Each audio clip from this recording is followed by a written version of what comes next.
Assalamu alaikum wa rahmatullahi wa barakatuh. Welcome everyone to Lamahat Moments with the Quran. I hope you guys are doing well. Inshallah, tonight we'll be honored with Mufti Abdul Rahman. As you can see me, I'm smiling because he's joining me again. And we had our honorable dear scholars, Ustad Mufti Asim Saab yesterday. We enjoyed his knowledge and benefited, enjoyed his company. How are you guys doing?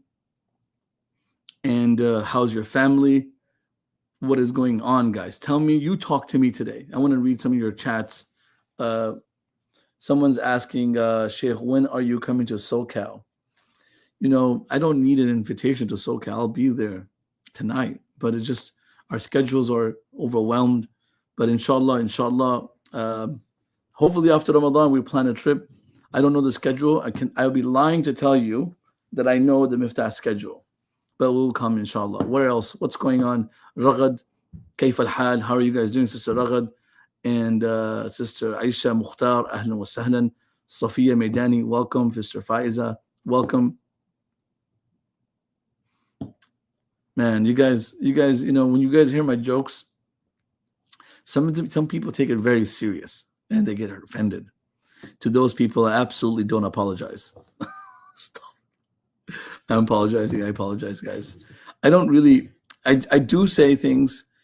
A lot of it's in this moment, you know, to see. A lot of it was from Mufti Asim's reaction. I pay for that reaction. I'm like, I left yesterday's session just laughing, seeing his reaction, you know. But I don't necessarily mean some of the things I say when it comes to the jokes. I say it just in good nature. So if you guys think that's how I am, that's not how I am. I'm a very simple person. I'm a very simple, humble man. I don't, you know, I know some people said they watched an episode of Surah A'raf where I was talking about shaitan. That's serious. I do know the shaitan pretty well. He's been messing around with all of us for a while. But on a serious note, I think the Quran is a serious subject. And I don't need to tell you that a lot of our teaching has been so strict and rigid, you know, learning and studying and reading. And Ramadan is a month to reflect the Quran, but also with some lighthearted moments. And some of it I just can't resist. Mufti Abdul Rahman is there, Mufti Asim is there. It's a perfect opportunity. The pitch is right over the plate. My bat's over my shoulder. It's pretty right there, line drive, sometimes home run, grand slam. But it is the chance to joke with you guys and make you guys smile. All right, guys, how are you guys doing? Sister Shazia, Sister Suzanne, Darani, thanks for asking. I'm doing well. Falak Asif has Afia, 6-year-old, says salam. Wa alaikum assalam, Afia. How are you doing? I hope you're doing well. I hope you're being nice to your mom and your dad. Are you smiling? I hope you're smiling.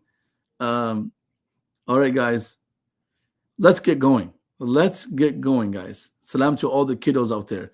Guys, please welcome Mufti Abdul Rahman to the screen. He's out of town. He's in. Let's see where he is. Let's find out. Assalamu alaikum, Mufti Saab. Wa alaikum salam wa rahmatullahi wa barakatuh. Bajan, how are you doing? So good to see you, brother. So good to see you. Yesterday, I was not in my rhythm. Mufti Asim Saab was there. You know, I was, man. What happened? Don't do that to me next time. I never hear you apologizing, man. You're about to apologize today. Everything all right? What happened yesterday? I didn't apologize. No, but you were like explaining yourself. That's almost like an apology. I was explaining myself. Even for this explaining, I'm going to have to do apology. You know when a kid starts to explain himself and he gets in more trouble? That's what's happening right now? That's my situation.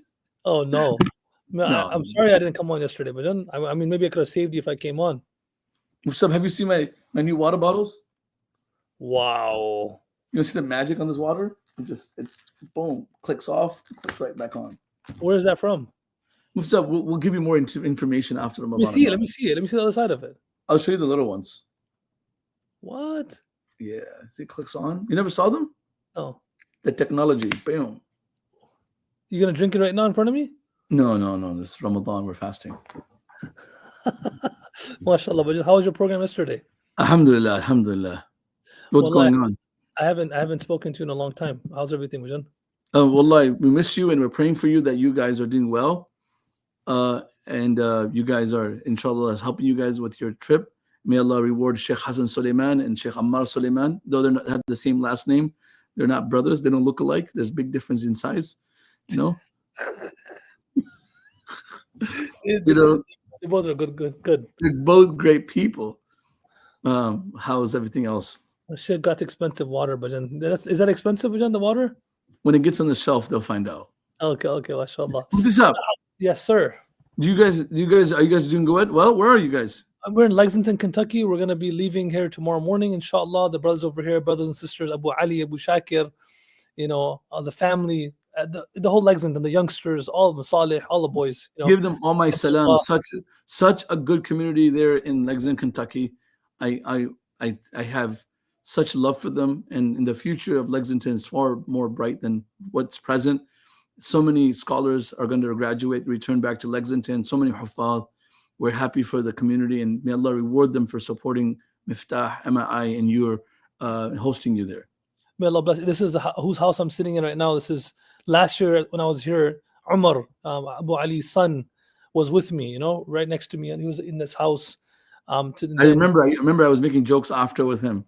Yeah, exactly. And Rahmatullah passed away in the last year. May Allah give him Jannah for those, so it's the first Ramadan. I've been coming here for the last maybe 9 years. Every year I come, he was a baby. When I first came here, I used to play soccer with him right here.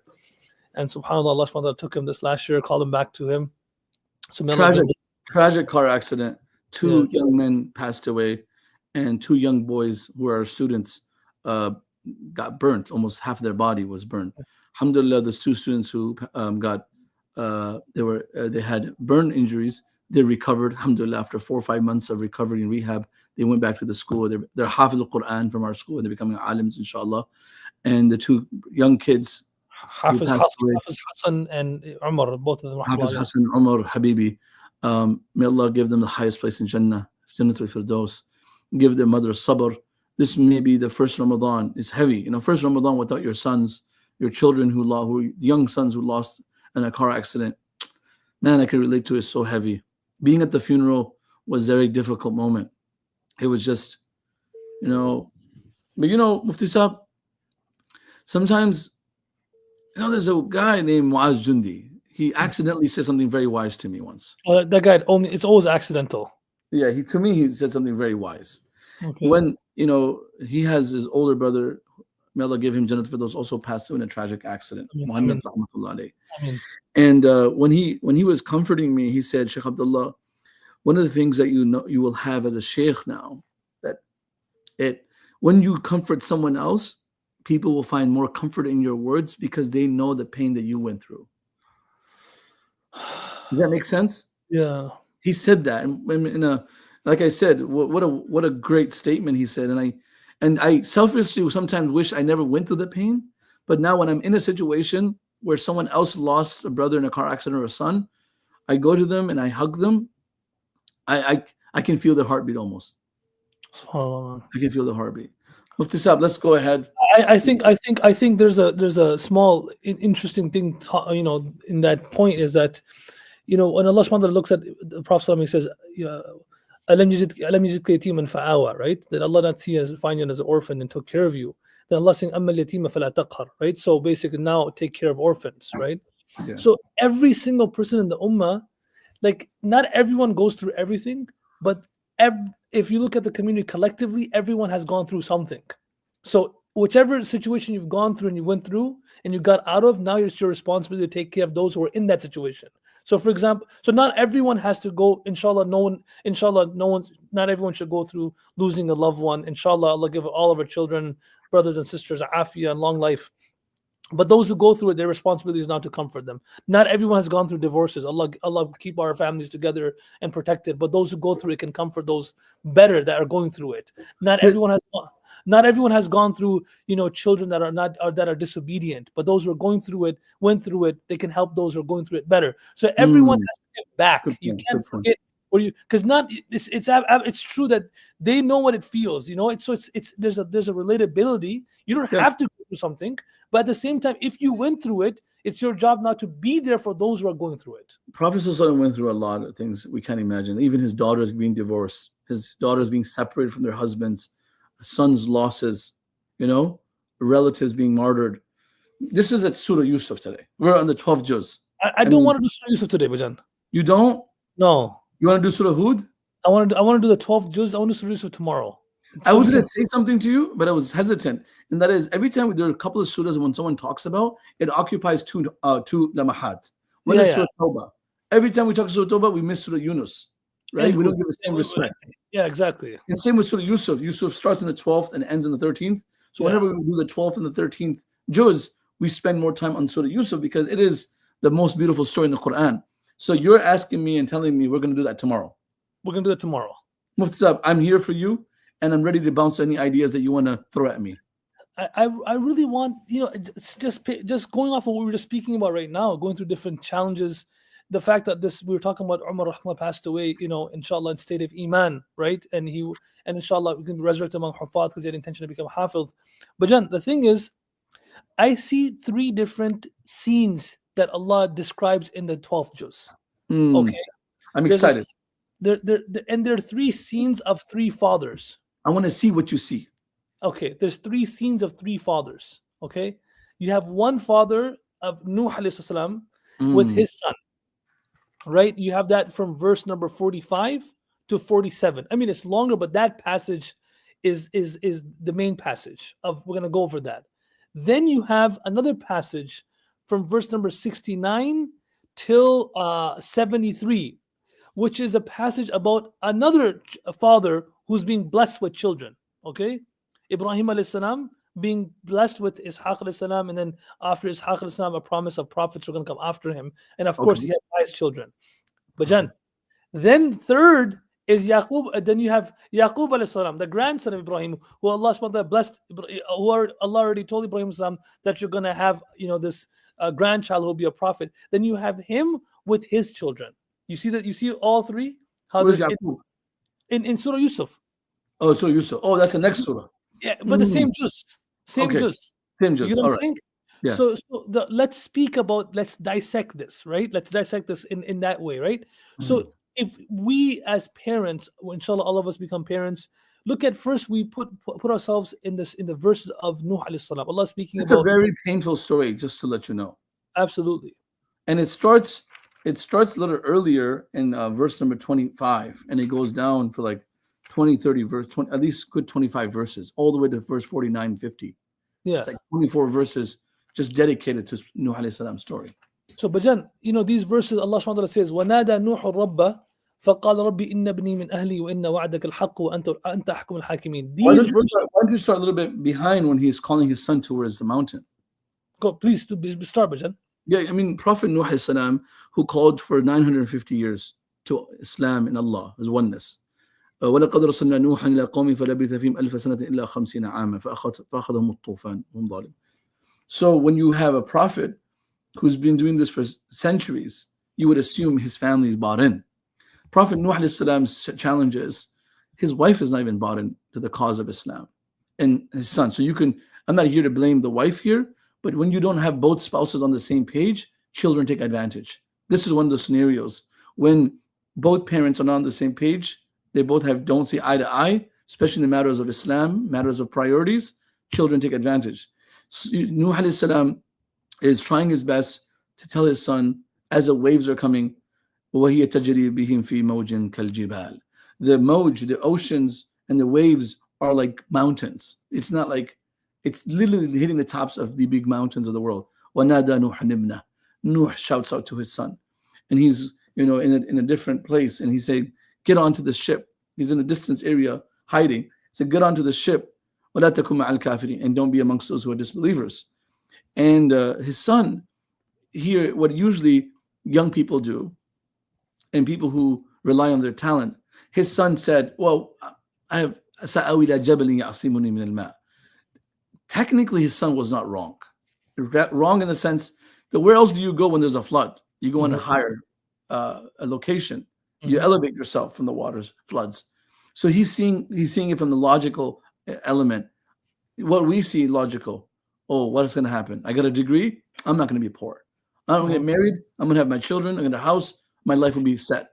Yeah. I'm going to do A, B, C, and D. Go to the right school, right college, right university, get the right degree, and how can I fail? So you have these people, but Islam is saying, and Allah is saying, we don't mind you having those high, lofty aspirations, but don't irkab ma'ana. Get onto the religion. Practice your salah. Wherever you go, don't let go of this ark of Nuh alayhi salam. Stay in Mm. a nice environment. And the environment is now going to be the ark of Nuh. And his Subhanallah. son uses a lot of times people think that they're people think they're smarter than religion. Mm. And they think they are confident enough that they can handle being alone in the waves of the storms of society. No, Mm. larger, Subhanallah. greater people have come and they have suffered great losses in the storms of fitna and the trials. We need our family, we need our community, we need to stay connected. قال لا عاصم اليوم. That's, let me stop you there, but that's a beautiful thing. I never thought about that before. Like as we're going through these passages, like But you're that's my giving job. My job is to open your thought waves.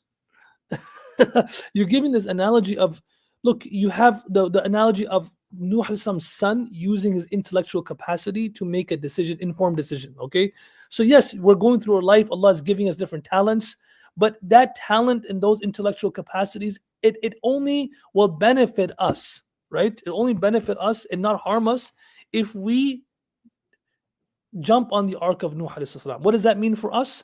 For us, it means to ride that ship, to ride that good environment ship, in the masjid, in a community, right, Bajan? That's what you're saying, right? So Yeah. if you have that, you can't do it alone. So people who want to be on their own, they say, "We'll get it done. We're good parents. We'll raise our children ourselves. It's not that easy. You have to have the mother and father looking eye to eye on such in situations. Plus, you have to have the environment around the child to build up. So this person just said, forget it. I'm gonna use my intellectual capacity and move on. And he never jumped into the environment and with people. Remember, people sometimes don't want to do that because when you're with people, you do get challenged. You go through difficulties. But that's why. But do it for the sake of your iman. The one who spends time with people and is patient upon their difficulty is better than the one who's alone. So yes, I love that analogy that you gave, and that's one thing that we see from the story of the son of Nuh and then the ship. Keep going, Bajan. And Allah, He says, no one's going to save you from this punishment except Allah. إِلَّا مَن رَحِمَ. And while they're having this dialogue, and the father is trying to convince his son, crying, begging his son, in front of the father's eyes, the son dies. Now, the death is a tragedy, but a greater tragedy is to die without iman. And that is where Nuh alayhi salam calls upon Allah. That's what you're talking about. Yes, absolutely. Nuh Islam, he says, right at that point, قال ربي إن ابني من أهلي, like not wanada, like not even da'a, not even qala, like he raised his voice. He was, imagine seeing your son pass away and without iman. But then I know this is a very difficult topic, but seeing parents who are alive, people who are parents and their children are alive and they're leaving Islam, like that experience, may Allah protect us, that the mother or father's experience talking about their son leaving Islam or losing faith.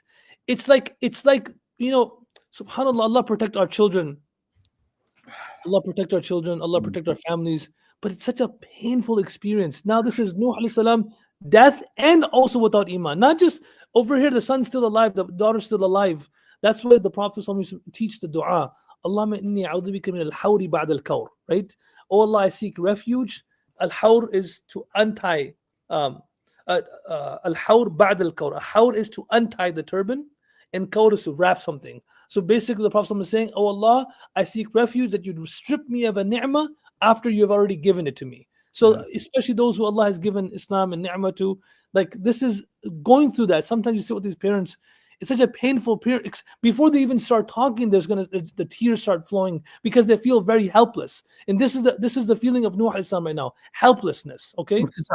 There is nothing more valuable for a parent to have faith than having their children on faith.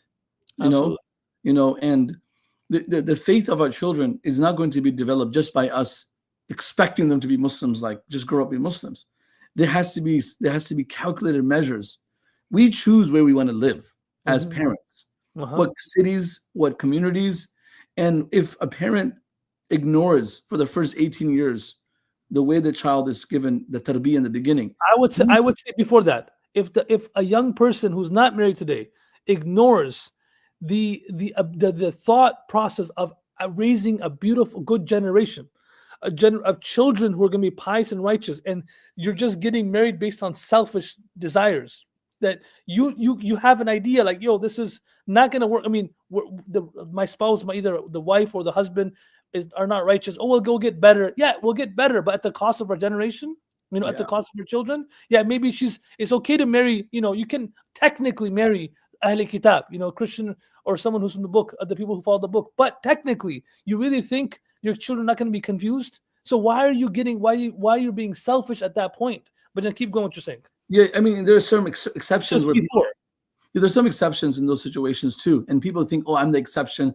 A lot of time we talk to someone want to marry, they always say, I want to marry someone more righteous than me that can help me go to Jannah. But that person you're part of marriage is probably thinking the same thing. So we have Mhm. both people who are like, I want to marry someone that's going to take me to Jannah, and these both people don't have their footings in the ground yet. Someone has to be responsible for this, and we as young people who get married, you're right. We got to marry based on how we want to raise our children. Who should be Absolutely. the father? Who should be the mother of these children? Based on that, that's going to make the future of our children. And in this country, in the United States of America, in Europe, as a minority, we have the opportunity to practice our religion, and we have the opportunity to lose our children. And the people who stay steadfast in these countries, a lot of times, their children come out to be better Muslims than majority Muslim countries because they did it willingly, they did it with opposition, they did it with challenges, and the confidence that we can raise our Muslims is sometimes greater than the Muslims in the Middle East, sometimes in South Asia. I'm not saying we're better than them, and many times it's right, it can happen. We never lived our whole life in Middle East or Pakistan. We'd spent a couple of years here and there learning. Everything it was in America, and the base of this is because our parents, their priorities, our salah, our reading of Quran, our respecting of elders, our spending time with the right people. That is no joke. Before you ask your child how your grades, you ask your child, how did you pray Asr? Before anything that we prioritize, even in the conversation, is reflective of what is important to us when we talk to our children. And then we grow up and we say, why is my son, my daughter behaving like this? But And then, so can I say something with that? Can I say something with that? one second. You- you- Sometimes you know when it can- gets really when it gets really concerning when our child starts leaning towards a little bit LGBTQ. Then that's when like, oh no, I have to worry about them. What do you mean? For 10 years they're struggling with their prayers. Now they're struggling with their identity, and then now they're struggling with their gender. Now it becomes of a concerning factor. But you got to backtrack to where it all messed up. And no parents are to be blamed here right now. And sometimes we do everything right. We come to the right community, we have the right spouse, we teach them the Quran, we raise them right, and they turn out in a situation like Nuh alayhi salam. And guidance is from Allah. So and sometimes parents do nothing, honestly. They have zero contribution, and their kids come out to be great Muslims too. Absolutely. It's like you were saying about priorities. Even sometimes parents prioritize language over ibadah. Like Mm, learning Arabic, for example, and then mm. ibadah, iman, tahara. Like, okay, that stuff is. How about? I mean, Arabic is important, but is that for the Quran, or is it for iman? Is it for deen, or is it just because of culture? That becomes. Can I say something, Mr.? What you say, one advice to your father of three, and you're a principal of 1,000, mashallah. So you have a lot of biological children, right? And also a lot of students who are your children. Am I Yeah, correct? yeah, yeah. So you, as a principal, and us as mentors to our students, what do you think is the one ingredient we can do to make our children, our future, to be on the right path? What is your quick answer to this? Wallahi, I think I would say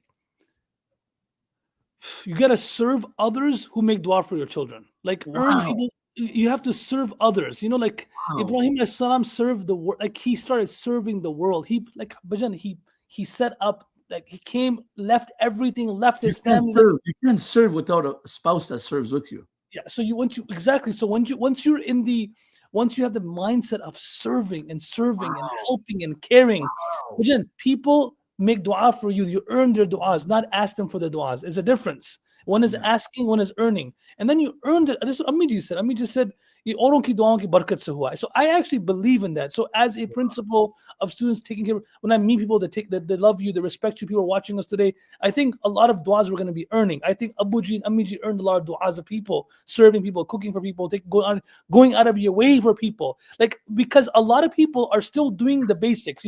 I'll move to Texas, I'll move to Michigan with my family, homeschool, but how much are you helping others?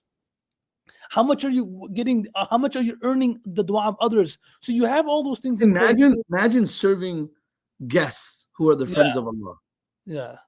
yeah, That's such. I didn't expect that answer. I know. I knew you would give an amazing answer. You're Mufti Abdul Rahman, but that point you made is so important because, we become so self-centered, parents-wise. My kid has homework. No one can come to my house. yeah. No one can come to my house. A guest can't come. Relatives can't come. Cousins can't come. Sisters can't come. And it's true. But sometimes we go out of our comfort zone to take care of elders, guests, and the du'as, they go far beyond what we can imagine. So that's a beautiful point. Beautiful point. Absolutely. And of course, it's their du'as, and of course, your own du'a, like the du'a that Allah teaches in the Quran. رَبَّنَا هَبْ لَنَا مِنْ أَزْوَاجِنَا وَذُرِّيَّاتِنَا قُرَّةَ أَعْيُنٍ. Allah, we always make this du'a without understanding what it means. Gift us spouses, and from our spouses and our children, those will be coolness to our eyes. What does that coolness of your eyes mean, Bajan? What does that mean? Right? So Hassan Basri rahmatullahi was asked this question about this. He says, is this qurra a'yun fi dunya and fil akhirah? Is this coolness of the eyes in dunya or akhirah? He says, it's bala wa hiya fi dunya. It's in dunya. He's like, what do you mean? What does coolness of the eyes in dunya mean? هي أن يرى الرجل المسلم من زوجته من ذريته من أخيه من حميمه طاعة الله. He said, وما شيء أحب إلى المرء المسلم من أن يرى ولدا أو والدا أو حميما أو أخا مطيعا إنما قرة أعين أن يروهم يعملون بطاعة الله. Bajan, he says that what does coolness of the eyes mean? In this, it means, first of all, in dunya, it's to see your brother, your siblings, your spouses, your children, your relatives worshiping Allah, obeying Allah, because he says there's nothing in this world that can be more beloved and bring more coolness to the eyes of somebody than to see his own children worshiping Allah subhanahu wa ta'ala, obeying Allah subhanahu wa ta'ala. So all that what we're looking at in this world, like you see parents who come to us, but all the time, wallahi, it's just they have money, they have everything. It's my dream is if I can pray Taraweeh behind my son. That's all. That's my dream. I just want to pray Taraweeh one day behind my son. Like they want to see their children just righteous in front of Allah subhanahu wa ta'ala. So I believe, it's other people's dua, you earn it. You make dua, this dua consciously, you make it dua. I mean, this is what Ibrahim is saying, Rabbi ja'alni muqim as-salah wa min dhurriyyati rabbana taqabbal dua. He's making dua to Allah, he's begging him. So I'm saying in the first story of Nuh alayhi salam, you see a prophet doing whatever he can. But this story is a source of comfort for those parents who are struggling with children with faith. Okay? First of all, read the story of Nuh alayhi salam. Many parents who are sitting watching us today, they're going to watch us later, have children. They're good parents. They did everything they can.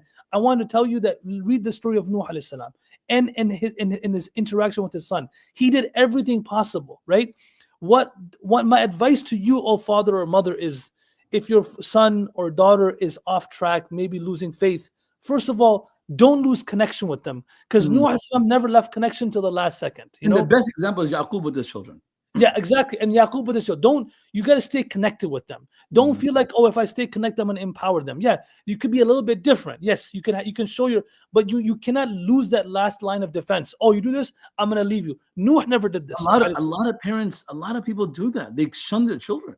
I mean, you have to, but you have to be careful. Walk the line. You got. I mean, you want to teach them a lesson, but you never know. Even 40 years later, Yaqub's children apologize. Exactly. You got to still they still live with him. They still live with him. You know what I'm saying? So it depends. So that's the first thing. The second thing is, I'll say that the second thing about this is, I don't think. There's a book I recommend every parent to read, especially in the West. Leonard Sachs' Collapse of Parenting, because what we see in society. Of course, you're going to go. I'm not saying this as a psychologist, but really, do we even know what parenting is? Yeah. It's a different ball game, because back in the days, parents, even with their absence of parents, an orphan came out good. Yeah. Because there was grandparents, khala, community, like in Lahore, like in a village, Mundia, kuriyan, sab, hanging around with the relatives and friends. Everybody grew up in a very, very close knit society. Mufti Sahib, paying attention? Yeah. In today's world, even with the masjid, we're so disconnected. We're not going there. So I think it's really important to learn what is needed as a family, because we have to now substitute for the absence of this extended family that really help.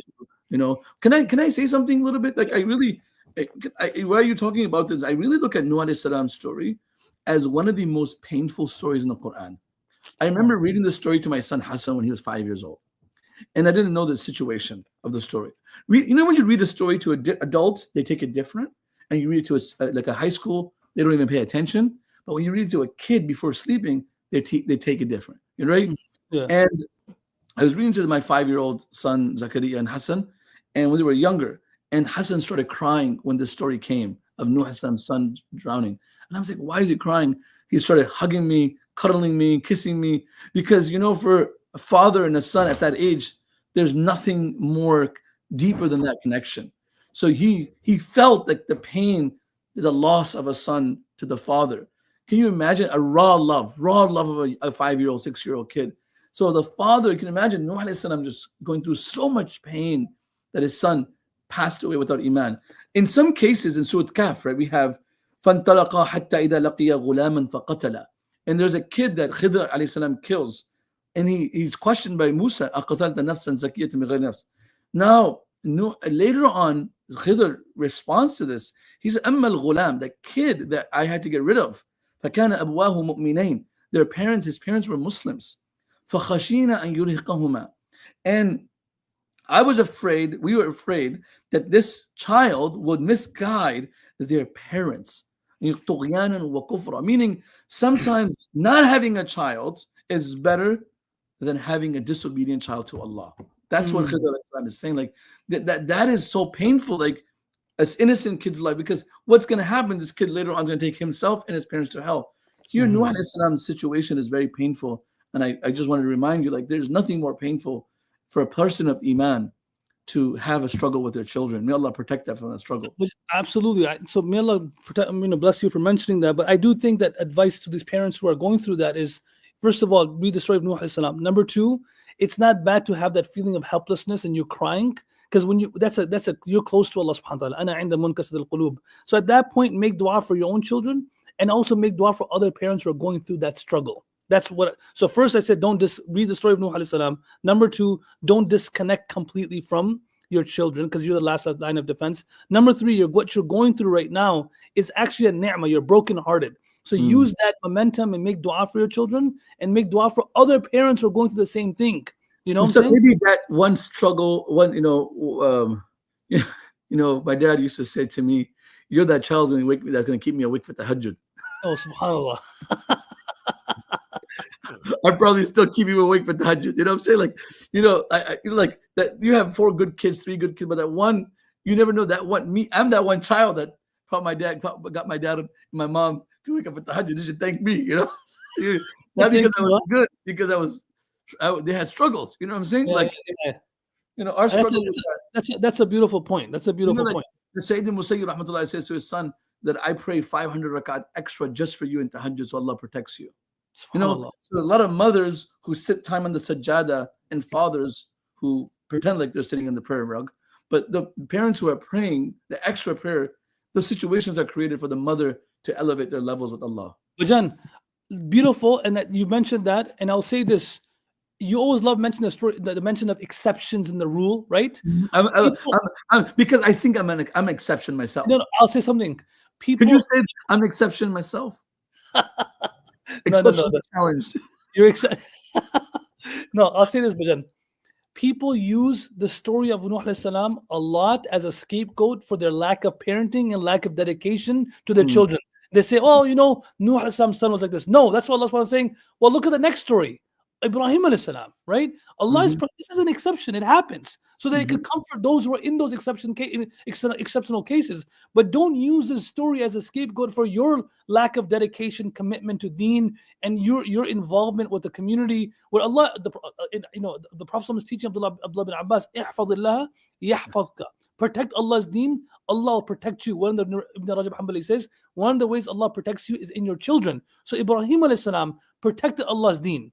Okay, and then Allah in this juz, Allah is saying to him in these verses from 69 till 73, Allah is saying, when our messengers came, وَلَقَدْ جَاءَتْ رُسُلُ إِبْرَاهِيمَ الْبُشْرَى قَالُوا سَلَامًا, our messengers came to him, said salam to him, and then وَامْرَأَتُهُ قَائِمَةً فَضَحِكَتْ فَبَشَّرْنَاهَا بِإِسْحَاقَ, his wife was standing there old, she's old, and we gave her the good tidings of Ishaq and also the good tidings of Yaqub to come after. Imagine as a father, you're being congratulated and given the good news, the glad tidings of your son being a prophet, and then your grandson being a prophet, and of course your great grandson, the Prophet Muhammad coming from your family. You know what I mean? Like imagine how much Ibrahim alayhi salam, how much Allah loved Ibrahim because of how much Ibrahim alayhi salam dedicated himself and devoted himself to Allah. So I find that the story in the middle is the rule of thumb. Okay, Wow. Ibrahim alayhi salam is dedicated his life, sacrificed everything he has, and from the unseen, Allah subhanahu wa ta'ala blessed him with children that were obedient to him, that were blessed to him. So this in the middle is Allah saying, "This ata'jabina min amrillah rahmatullahi wa barakatuh." Are you amazed by the decree of Allah subhanahu wa ta'ala in His mercy? No. This is wa barakatuh alaykum ahlul bayt. May the mercy of Allah and His blessings be upon you, the people of the house. Innahu hamidun majid. Indeed, He is praiseworthy and honorable. So I find that the middle story, the middle of this, you have Ibrahim alayhi salam being congratulated and glad tidings for people who dedicate themselves for Allah. The one who dedicates himself for Allah, Allah will take care of his children. You, your wife. Can I say something? Yeah, bro. You know when the angels came and they told Ibrahim alayhi salam that his wife is going to have a child, right? Yeah. Ibrahim was very old. And وَامْرَأَتُهُ ضَاحِكًا فَضَحِكَتْ فَبَشَّرْنَاهَا وَمِنْ وَرَاءِ إِسْحَاقَ قَالَتْ يَا وَيْلَتَى. She said, how is that possible? Ibrahim didn't say that. Yeah. Amazing. She said, right, she said, أَأَلِدُ أَنَا وَجُوزٌ وَهَذَا بَعْلِي شَيْخٌ. I'm barren, my husband, إِنَّ هَذَا لَشَيْءٌ عَجِيبٌ. The angels speak back to her, أَتَعْجَبِينَ, feminine, right? Yeah. Not to Ibrahim. Yes. And it's like, not أَتَعْجَبَانِ, أَتَعْجَبِينَ. You. Are you amazed? And the question that you should argue is that, wasn't Ibrahim alayhi salam there? And I remember reading something similar to the same story in Surah Dhariyat. You know, it goes, فَأَوْجَسَ مِنْهُمْ خِيفَةً قَالُوا لَا تَخَافْ وَبَشَّرُوا بِغُلَامٍ عَلِيمٍ فَأَقْبَلَتْ امْرَأَتُهُ فِي صَرٍّ فَسَقَّتْ وَجْهَهَا وَقَالَتْ عَجُوزٌ عَقِيمٌ. She said, I'm old, I can't. قَالُوا كَذَلِكِ. Just gonna happen. Talking to her. Exactly.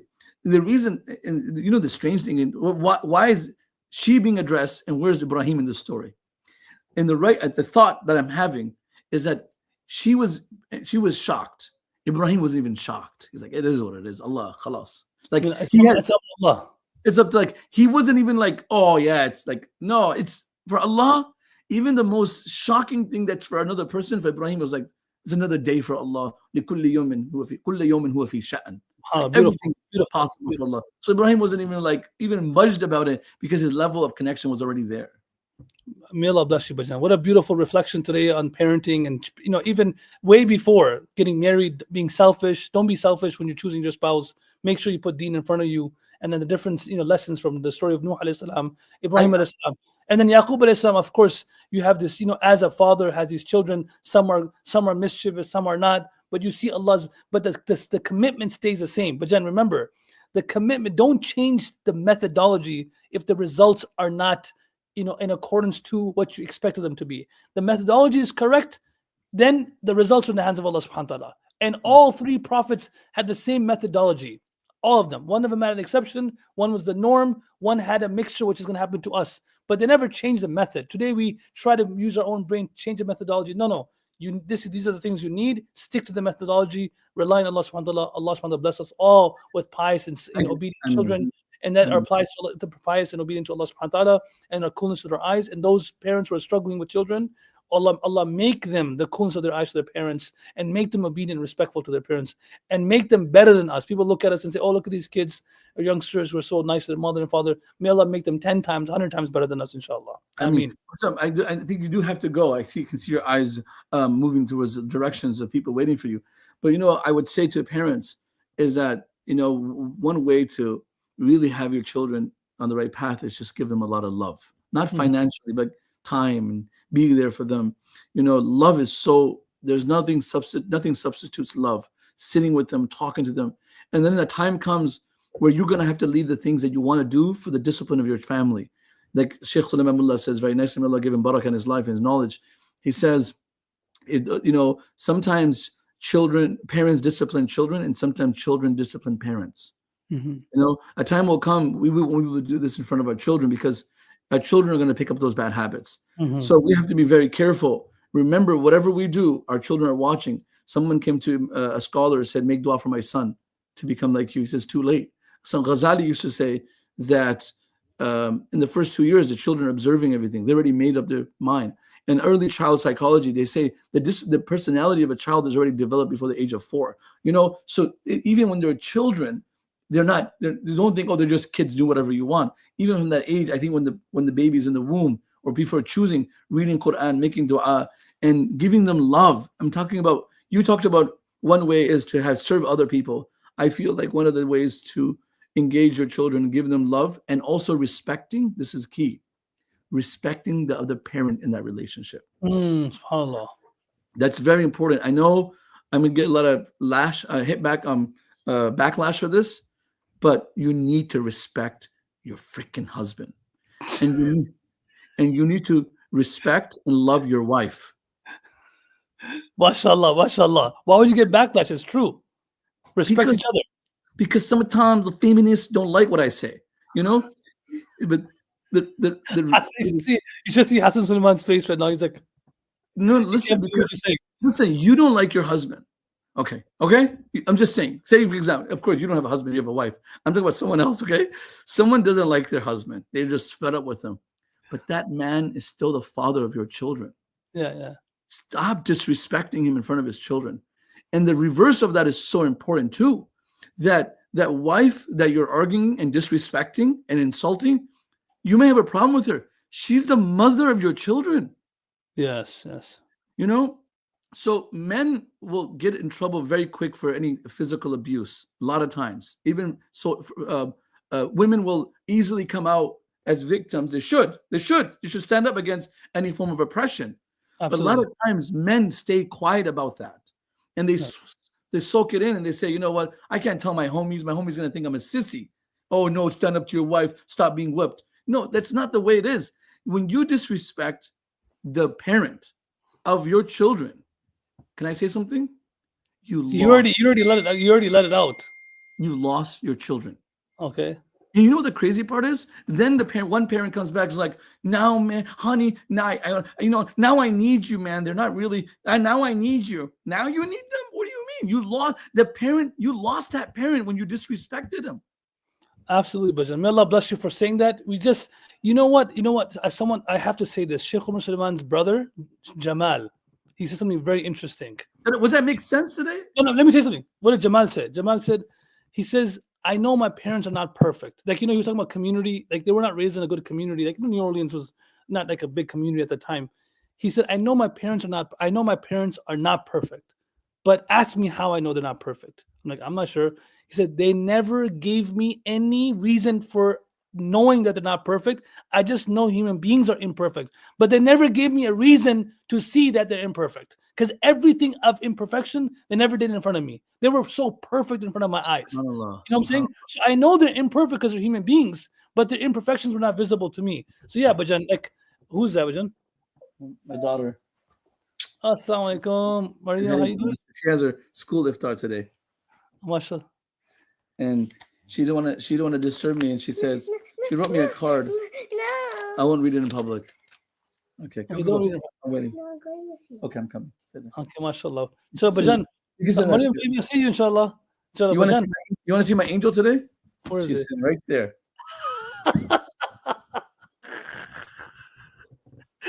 MashaAllah, we know the angel's name. So, but yeah, beautiful discussion. To summarize, if you want to start from the beginning, if we talk about just the parenting part, we said, earn the du'as of others. Number 2, make sure you put yourself in a community methodology of the prophets. Make sure you protect Allah's deen, and Allah subhanahu wa ta'ala will take care of your children. Do you have to do more? Number 3, you said love, give them a lot of love, And number 4, we mentioned over here, and this is what you mentioned, is respect each other. Because when you respect each other, these are like the way I said it. Say it like the way I said it if you're a real man. I'm not gonna be able to say that. That's what I'm saying. I'm not a real man. You are a real man. You're a scholar. You're a man with dignity. And may Yeah, Allah that's why. bless you. That's why I won't say it that way. Yeah. I'm a man that has very less dignity. I'll say it like it is. I'm based, shut up. You know? All right, brothers and sisters. I'm saying the facts, and some people don't like hearing it, and some people can't say it. Like you. May Allah bless you. Barakallah fi. I love you, Mufti Sahib. Everybody, inshallah, tomorrow, inshallah. Assalamu alaikum. Assalamu alaikum wa rahmatullahi wa barakatuh.